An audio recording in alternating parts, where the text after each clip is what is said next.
नमस्कार विद्यार्थी मित्रो, मी शरद कौर पुन्हा सर्वांचं आपल्या यूट्यूब चॅनलमध्ये स्वागत करतोय. आजचा आपला विषय विज्ञान भाग 2. विज्ञान भाग 2 मधील आपण तिसरं प्रकरण सुरुवात केलेली आहे.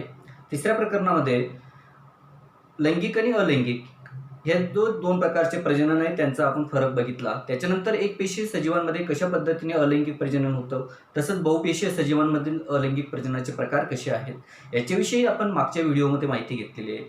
आज आपल्याला वनस्पतींमधील लैंगिक प्रजनन किंवा फुलामध्ये आपण बघितलं की वनस्पतीचे जे काही अवयव आहेत त्या अवयवांमध्ये फूल हे लैंगिक प्रजननाचा महत्त्वाचा घटक आहे. आणि हा घटक किंवा फुलामध्ये जे काही प्रजनन आहे ते कशा पद्धतीने घडून येतं, फुलामधलं प्रजनन म्हणजेच एक प्रकारे वनस्पतीमधील काय असतं ते लैंगिक प्रजनन असतं. हा प्रश्न तुम्हाला बोर्डाच्या परीक्षेसाठी 5 मार्काला विचारला जाऊ शकतो. प्रश्नाचं स्वरूप असेल की वनस्पतींमधील लैंगिक प्रजनन आकृतीच्या साहाय्याने स्पष्ट करा किंवा फुलामधील लैंगिक प्रजननाचे वर्णन करा. दोघं प्रश्न उत्तर तुमचं एकच असणार आहे. 5 मार्कासाठी हा प्रश्न तुम्हाला विचारला जाऊ शकतो किंवा ह्याच प्रश्न किंवा ह्याच टॉपिकमधला एक घटक तुम्हाला 2 मार्कासाठी फरक स्पष्ट करा म्हणून विचारला जाऊ शकतो, तो म्हणजे स्वयंपरागन आणि परपरागन. म्हणून परीक्षेच्या दृष्टीने अतिशय महत्त्वाचा हा टॉपिक आहे. आपल्या प्रकरणाचं नाव आहे सजीवांमधील जीवन प्रक्रिया. सजीवांमधील जीवन प्रक्रिया भाग 2. जीवन प्रक्रिया भाग 2. आणि आजचा जो टॉपिक आहे आपला तो म्हणजे लैंगिक प्रजनन. लैंगिक प्रजनन हे बघा, लैंगिक प्रजनन जे आहे, लैंगिक प्रजनन म्हणजे काय की ज्या प्रजननामध्ये 2 भिन्न लिंगी पेशींचा काय असतो समावेश असतो. म्हणजेच एक पेशी नर पेशी असते आणि दुसरी मादी पेशी असते. मग अशा 2 भिन्न लिंगी पेशींच्या संयोगातून नवीन जीव निर्माण होतो. ही जी क्रिया आहे याला म्हणतात लैंगिक प्रजनन. लैंगिक प्रजननामध्ये नवजात जी पेशी तयार होते ती नवजात पेशी मूळ पेशी किंवा ज्या जनक पेशी असतात त्यांच्यापेक्षा थोडी भिन्न असते. तिसरा जर फरक बघितला तर लैंगिक प्रजननामध्ये किंवा लैंगिक प्रजननाचा जो दर आहे तो थोडा संथ असतो. आता लैंगिक प्रजनन जे आहे हे 2 टप्प्यांमध्ये घडून येत असतं. लैंगिक प्रजननाचा जो पहिला जो टप्पा आहे तो म्हणजे युग्मक निर्मिती. लक्षात ठेवा, लैंगिक प्रजनन हे 2 टप्प्यामध्ये घडतं. त्याच्यातला पहिला म्हणजे युग्मक निर्मिती. बघा, पहिला प्रकार हा युग्मक निर्मिती असतो. युग्मक निर्मिती. आणि दुसरा जो प्रकार आहे तो म्हणजे फलन. म्हणजे अशा 2 पद्धतीने हे लैंगिक प्रजनन घडून येत असतं. आता युग्मक निर्मिती म्हणजे काय, याच्यामध्ये काय होतं की अर्धसूत्री जी विभाजन पद्धत आहे त्या अर्धगुणसूत्री विभाजनाने काय होतात म्हणजे द्विगुणी ज्या पेशी असतात त्याच्यापासून एकगुणी पेशी काय होत असतात तयार होत असतात. आणि कुठल्या विभाजनाने, अर्धसूत्री गुणविभाजन किंवा अर्धगुणी सूत्री जे विभाजन असतं त्या विभाजनाने युग्मकांची निर्मिती होते. म्हणजे एकगुणी पेशींची काय होत असते निर्मिती होत असते. आणि ह्या एकगुणी पेशी पुन्हा एकत्र येऊन या एकगुणी पेशीमध्ये एक पेशी जी असते ती पुयुग्मक पेशी असते आणि दुसरी जी असते ती स्त्रीयुग्मक पेशी असते. या दोन्ही पेशींच्या संयोगातून भ्रूण तयार होतो. ती क्रिया म्हणजे काय असते, फलन असते. म्हणजे अशा 2 टप्प्यांमध्ये आपल्याला लैंगिक प्रजनन बघायचं किंवा लैंगिक प्रजनन हे 2 टप्प्यांमध्ये घडून येत असतं. आता फुलांमध्ये कसं लैंगिक प्रजनन होतं बघा, आपण मागच्याही तासाला बघितलं की शाकीय प्रजनन हा अलैंगिक प्रजननाचा प्रकार आहे. का, कारण शाकीय प्रजननामध्ये वनस्पतीचे जे काही अवयव आहेत त्याच्यामध्ये मूळ असेल, खोड असेल, पाने असतील किंवा मुकुल असेल, हे जे अवयव आहेत हे अवयव भाग घेत असतात आणि त्याच्यापासून नवीन वनस्पतीची निर्मिती होते. परंतु जे आपल्याला लैंगिक प्रजनन बघायचं आहे, लैंगिक प्रजननामध्ये वनस्पतीचा फूल हा महत्त्वाचा अवयव असतो. म्हणून फुलाला वनस्पतीच्या लैंगिक प्रजननाचा घटक असे म्हणतात किंवा मूलभूत घटक असं किंवा मूलभूत एकक असं म्हटलं जातं. तुम्हाला रिकाम्या जागेत कंसातील योग्य शब्द निवडून वाक्य पूर्ण करायचं असं विचारलं जाऊ शकतं. टिंबटिंब हा वनस्पतीमधील लैंगिक प्रजननाचा महत्त्वाचा घटक आहे किंवा टिंबटिंब हे वनस्पतीमधील लैंगिक प्रजननाचे मूलभूत एकक आहे. तर तुमचं उत्तर असेल, तुम्हाला ऑप्शन असतील, फूल असेल, पान असेल, त्याच्यानंतर मुकुल असेल, मूळ असेल, तर तुम्हाला योग्य उत्तर लिहायचे ते म्हणजे फूल. म्हणून वनस्पतीमध्ये लैंगिक प्रजननाचा मुख्य घटक कुठला आहे? फूल आहे. तर बघूया वनस्पतीमधील लैंगिक प्रजनन.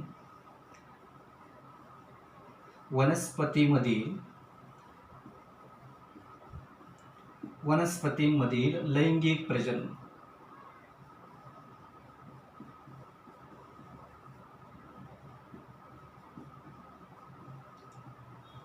बघा आता मगाशी तुम्हाला सांगितलं की वनस्पतीमध्ये लैंगिक प्रजननाचा अवयव कुठला आहे? फूल आहे. म्हणून तुम्हाला प्रश्न असाही विचारला जाऊ शकतो, फुलामध्ये लैंगिक प्रजनन स्पष्ट करा.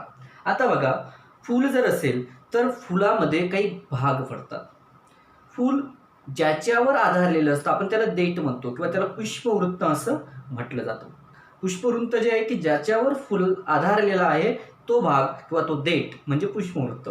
आता पुष्पवृत्तानंतर फुलाचा दुसरा जो भाग आहे तो म्हणजे निदलपुंज. आता निदलपुंज हा सहसा हिरव्या रंगाचा असणारा भाग आहे.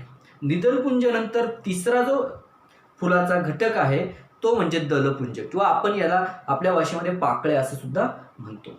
आता दलपुंज हे भिन्न रंगाचे असू शकतात. त्याच्यानंतर पुढचा जो भाग आहे फुलाचा तो म्हणजे पुमंग. आता पुमंग हा फुलाचा नर अवयव आहे किंवा फुलाचा नर घटक आहे किंवा नर पेशी आहे. त्याला आपण पुयुग्मक असं सुद्धा म्हणत असतो. आणि सगळ्यात मधला आतला जो फुलाचा भाग आहे तो म्हणजे जायांग किंवा जायांग हा फुलाचा स्त्रीयुग्मक भाग असतो.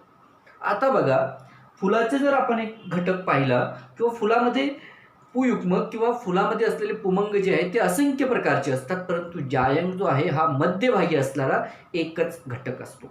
बघा, फुलाची जर रचना आपल्याला बघायची असेल तर फुलाचा हा मध्यभागी असणारा जो भाग आहे हा भाग म्हणजे याला काय म्हटलं जातं? जायांग असं म्हटलं जातं. या फुलाला या दलपुंज असतात. बघा, दलपुंज जे आहेत, दलपुंज हे भिन्न रंगाचे असू शकतात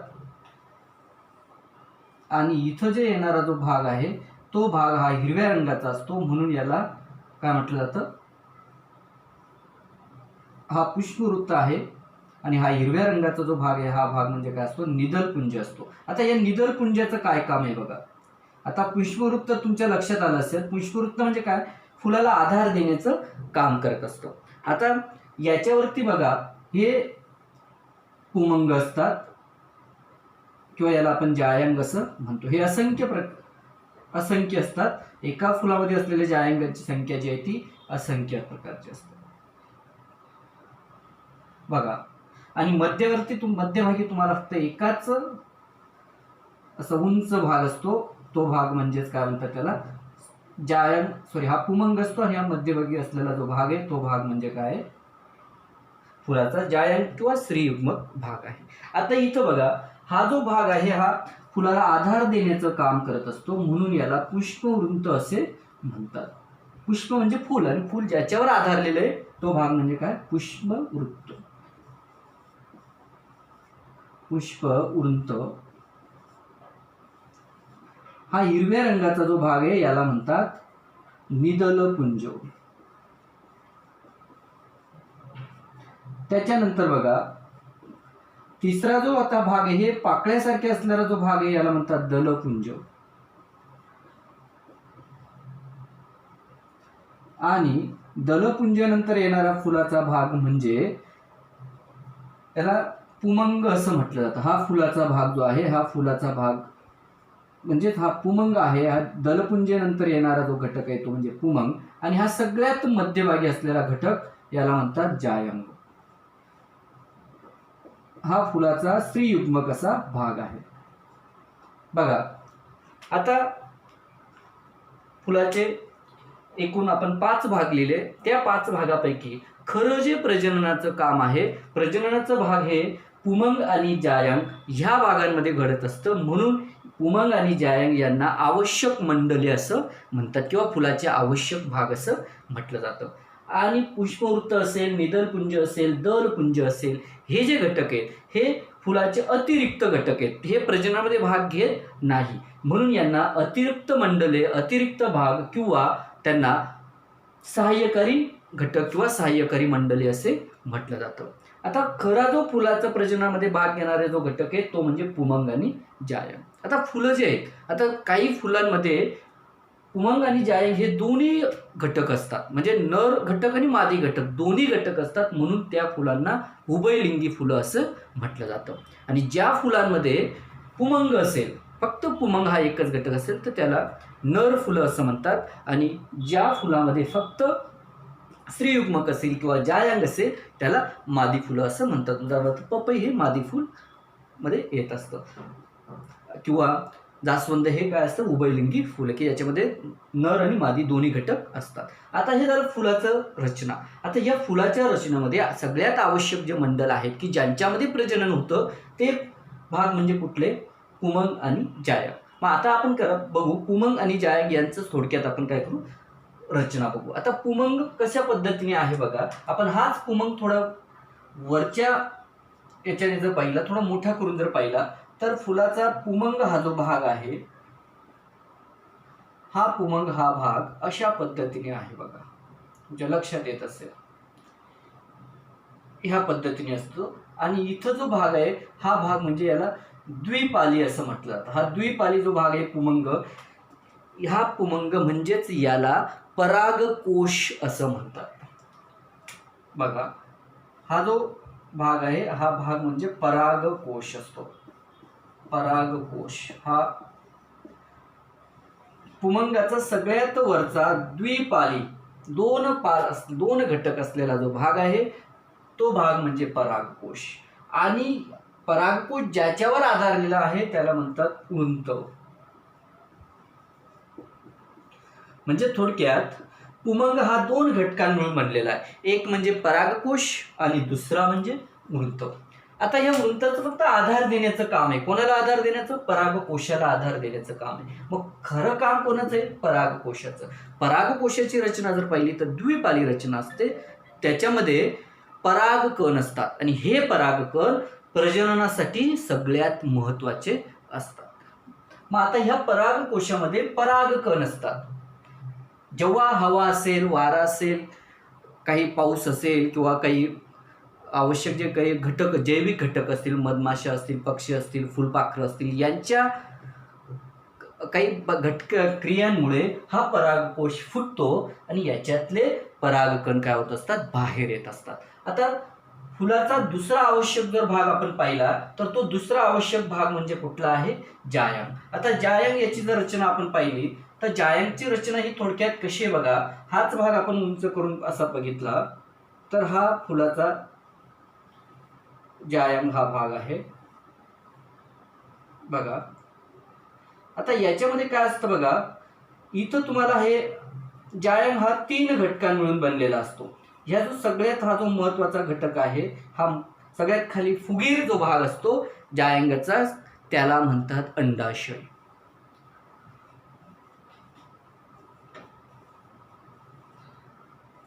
जायंगाचा सगळ्यात वरचा जो भाग आहे हा वरचा भाग म्हणजे कुक्षी. आणि मध्ये जो जायंगाचा भाग असतो त्याला कुक्षिवृत्त असं म्हटलं जातं. कुक्षिवृत्त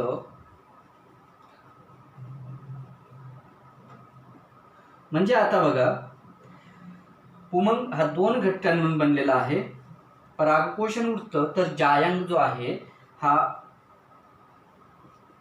मादी भाग आहे फुलाचा, हा 3 घटकांमधून बनलेला असतो. पहिला कुक्षी, दुसरा कुक्षिवृत्त आणि तिसरा अंडाशय.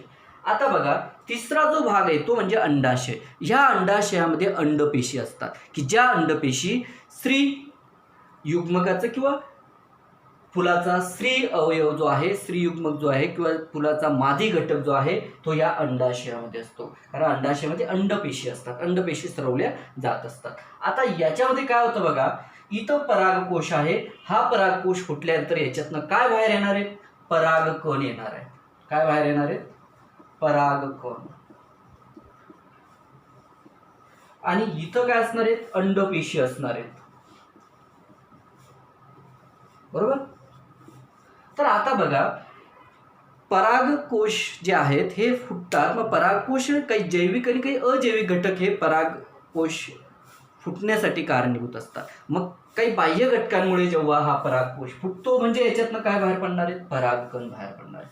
आता परागकण कुठे येतात, तर फुलाचा जो जायांग भाग आहे त्या जायांग भागाचा सगळ्यात वरचा भाग जो असतो त्याला म्हणतात कुक्षी. हा कुक्षी काय करत असतो, काही चिकट पदार्थ स्रवत असतो. त्याच्यानंतर कुक्षी आणि अंडाशय यांना जोडणारा जो लांबट भाग आहे त्याला म्हणतात कुक्षी वृत्त. आता हे परागकण ज्या वेळेस इथून परागकोशातून फुटल्यानंतर बाहेर पडतात आणि परागकण हे या कुक्षीवर काय होतात, चिकटतात. कारण कुक्षी हा चिकट पदार्थ स्रवण करत असतो, स्रवत असतो. त्याच्यामुळे ते परागकण इथं चिकटतात. आता बघा, आता इथं परागकण चिटकल्यानंतर काय होणार आहे, मग जेव्हा परागकोशातले परागकण स्त्री अंडाशयातल्या किंवा स्त्री केसरातल्या कुक्षीवर स्थिरावतात याला म्हणतात परागण किंवा याला परागीभवन असं म्हटलं जातं.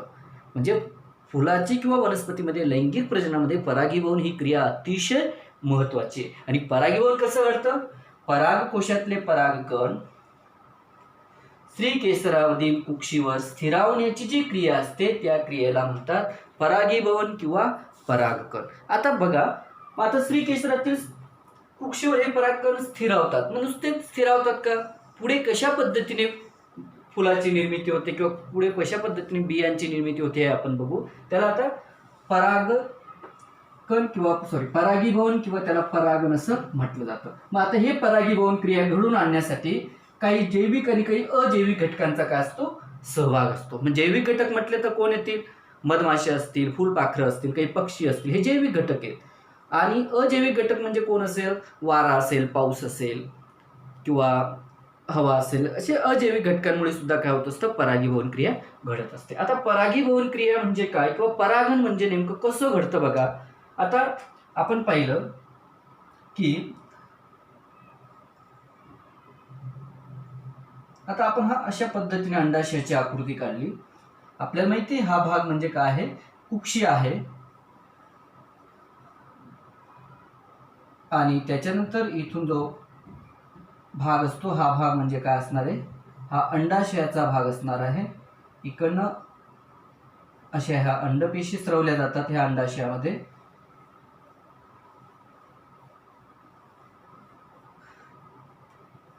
बघा, हा पूर्ण जो भाग आहे हा आहे अंडाशय, हा भाग आहे कुक्षी, हा भाग आहे कुक्षी वृत्त आहे. आता परागीभवन क्रिया नेमकी काय घडते, परागकोशातले परागकण कुक्षीवर स्थिरावण्याची क्रिया. मग आता परागकण हे इथं या कुक्षीवर स्थिरावले, का स्थिरावले, कारण कुक्षीवर काय असतं, इथं चिकट पदार्थ काय केला जातो, स्रवला जातो. मग जेव्हा पुयुग्म किंवा परागकण इथं काय होतात, स्थिरावतात, कुक्षीवर स्थिरावतात. की कुक्षीवर स्थिरावल्यानंतर इथून येते चिटकतात कुक्षीला, आणि कुक्षीला चिटकल्यानंतर एक परागकण किंवा एक पुयुग्मक काय तो ह्या कुक्षी वृत्तामार्फत, हे कुक्षी वृत्त असतं, त्या कुक्षी वृत्तातून खाली येतो. मग आता परागकण, पहिला परागकण काय झाला, या कुक्षी वृत्तातून ह्या मार्गाने कुठे आला, खाली आला. आणि खाली आल्यानंतर अंडाशयामध्ये आला. इथं बीजांडे असतात बघा, इथं बीजांडे असतात. आता एक परागकण आपल्याला ह्या मार्गाने कुठे आलेला दिसतोय,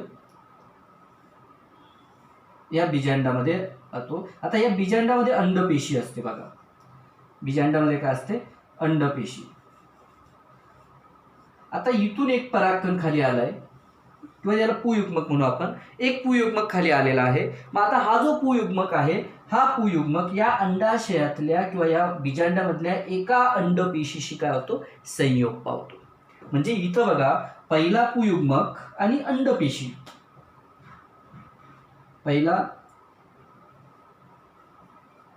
पहिला पुयुग्मक प्लस आणि अंडपेशी अंडपेशी. बघा, हा पहिला परागकण किंवा पहिला पुयुग्मक इथून आला, मग पुयुग्मक ज्या मार्गाने येतो त्याला म्हणतात परागनलिका. म्हणजे इथं हा जो भाग तयार झाला हा भाग म्हणजे काय आहे, परागनलिका. आणि ही परागनलिका कुठे उघडते, या अंडाशयामध्ये उघडते. अंडाशयामध्ये बीजांडे आहेत, बीजांडामधल्या अंडपेशीशी हा पहिला पुयुग्मक काय झाला, संयोग पावला आणि त्याच्यापासून युग्मनज तयार होतो. काय तयार होत असतो, युग्मनज तयार होतो. आता बघा, मग एक फक्त पहिला पुयुग्मक इथं आला आणि फलनक्रिया संपली का, नाही. पहिला पुयुग्मक इथं आल्यानंतर त्याच्यापासून युग्मनज तयार झाला आणि त्याच्यानंतर पुन्हा दुसरा पुयुग्मक इथून येतो पुन्हा. आणि हा दुसरा पुयुग्मक जो आहे तो दुसरा पुयुग्मक या ध्रुवीय केंद्र, दोन ध्रुवीय केंद्रकांशी काय होतो, संयोग पावतो. बघा, म्हणजे दुसरा पुयुग्मक जो आहे, पहिला पुयुग्मक अंडपेशी संयोग पावतो. ही सगळी क्रिया कुठे होणार आहे, अंडाशयामध्ये किंवा बीजांडामध्ये होणार आहे. आणि दुसरा पुयुग्मक जो आहे,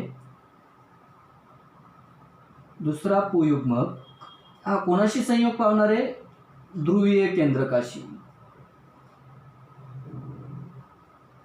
केंद्रका, ध्रुवीय केंद्रक. आणि यांच्यापासून काय तयार होतो, भ्रूणपोष तयार होतो. आता बघा, मग हा भ्रूणकोश तयार होतो. म्हणजे इथं बघा दोन पुयुग्मकांची काय गरज आहे, म्हणून याला द्विफलन असं म्हणतात. फुलामध्ये जे फलन क्रिया होत असते ही द्विफलन होते. कारण का, पहिला पुयुग्मक अंडपेशी संयोग पावतो आणि युग्मनज तयार होतो. दुसरा पुयुग्मक दोन ध्रुवीय केंद्रकाशी संयोग पावतात आणि त्याच्यापासून काय तयार होतं, भ्रूणकोश तयार होतो. आता बघा, दुसरा पुयुग्मक इथं आल्यानंतर पुन्हा ही जी नलिका आहे, ही नलिका काय होते, चिकट पदार्थ इथं काय होतो, सरवला जातो आणि ती परागनलिका काय केली जाते, बंद केली जाते. म्हणजे इथं असंख्य परागकण असून सुद्धा ते आता खाली येणार नाही, कारण फलनक्रिया काय झाली, कंप्लीट झालेली आहे. मग आता इथं फलनक्रिया कंप्लीट झाली, दोन पुयुग्मक आले, पहिल्यापासून युग्मनज तयार झाला, दुसऱ्यापासून भ्रूणकोश तयार झाला. पण पुढे काय, पण आता हा भ्रूणकोश जो आहे हा युग्मकाचं पालन पोषण किंवा युग्मकाला जे काही पोषद्रव्य आहे ते पोषद्रव्य पुरवण्याचं काम करत असतो. मग पुढे हा युग्मनज वाढतो, युग्मनासोबत भ्रूणकोश सुद्धा काय होत असतो, वाढत असतो. आणि पुढे काय होणार आहे की युग्मनाचं पुढे बियांमध्ये रूपांतर होतं आणि ह्या भ्रूणकोशाचं पुढे कशामध्ये, फळामध्ये रूपांतर होत असतं. आणि अशा पद्धतीने मग हा युग्मनज आणि भ्रूणकोश हे काय झाले, एकमेकांशी भ्रूण म्हणजे बिया आणि भ्रूणकोश म्हणजे काय, फळ. आणि मग जेव्हा म्हणजे हे जे बिया आणि फळ जे झालं, हेच कसं तयार झालं, दोन भिन्न, कारण इथं पुयुग्मक आहे, इथं स्त्रीयुग्मक आहे अंडाशयामध्ये, म्हणजे दोन भिन्न युग्मकांच्या संयोगातून हे युग्मनज आणि भ्रूणकोश काय होतात, तयार होत असतात. भ्रूणकोश युग्मनजाचं काय, संरक्षण करण्याचं काम करत असतो. आता पुढे हे दोघं याचं बियांमध्ये रूपांतर होईल, पुढे याचं फळामध्ये रूपांतर होईल आणि आपल्याला पुन्हा काय मिळेल, समजा आता बी मिळाली, म्हणजे पुढचं जे बीजांकुरण जी प्रक्रिया आहे ती प्रक्रिया. आता बघा, आता आपल्याला समजा अशी एक बी मिळाली. आता ही बी जी आहे ही फळामधली बी आहे. मग आता जेव्हा ते फळ खाल्लं जाईल, फळ खाल्लं गेल्यानंतर त्याच्यातली जी बी येईल आणि त्या बियाचं पुन्हा काय केलं आपण, बीजांकुरण केलं. बीजांकुरण केलं म्हणजे काय, ही बी आपण पुन्हा काय केली, जमिनीमध्ये मातीमध्ये काय केली, आपण लावली. आता ही बी लावल्यानंतर हा जो बी आहे, ह्या बिया समजा ही मातीमध्ये लावल्यानंतर ह्या बियाचा हा जो युग्मनज आहे हा भ्रूणकोश काय होतो, फुटतो आणि याच्यातून एक वरच्या दिशेने एक भाग येतो आणि एक खालच्या दिशेने, जमिनीच्या खालच्या दिशेने एक घटक येतो. मग जो भाग जमिनीच्या वरच्या दिशेने जातो त्याला म्हणतात अंकुर, अंकुर. आणि जो भाग जमिनीच्या खालच्या दिशेने जातो त्याला म्हणतात आदिमूळ, आदिमूळ. पुढे काय होणार आहे, हा अंकुर पुन्हा वाढणार आहे, त्या अंकुराचं पुढे खोडात रूपांतर होईल आणि हे आदिमूळ परत जमिनीच्या खाली जाईल, वाढेल आणि त्या आदिमूळापासून पुढे मुळांची वाढ होणार आहे. म्हणजेच आपल्याला काय मिळेल, नवीन वनस्पती मिळेल. पण ही नवीन वनस्पती कशी मिळाली, दोन भिन्न युग्मकांच्या संयोगातून मिळालेले. म्हणून ज्या प्रजननामध्ये दोन भिन्न पेशींचा किंवा दोन भिन्न युग्म पेशींचा समावेश असतो, जनपेशींचा समावेश असतो, त्याला लैंगिक प्रजनन असे म्हणतात. अतिशय महत्त्वाचा टॉपिक आहे कारण मानवामधील लैंगिक प्रजनन हे बऱ्याचशा अंशी फुलामधील लैंगिक प्रजननाशी काय आहे, साम्य दर्शवतो. जसं इथं परागकोशाची रचना आहे त्याच पद्धतीने किंवा हा पुयुग्मक जो आहे किंवा पुमंग जे आहे त्याची जशी रचना आहे तशीच रचना मानवामधील जे काही शुक्राणू आहे त्या शुक्राणूची रचना सुद्धा ह्याच पद्धतीने असते.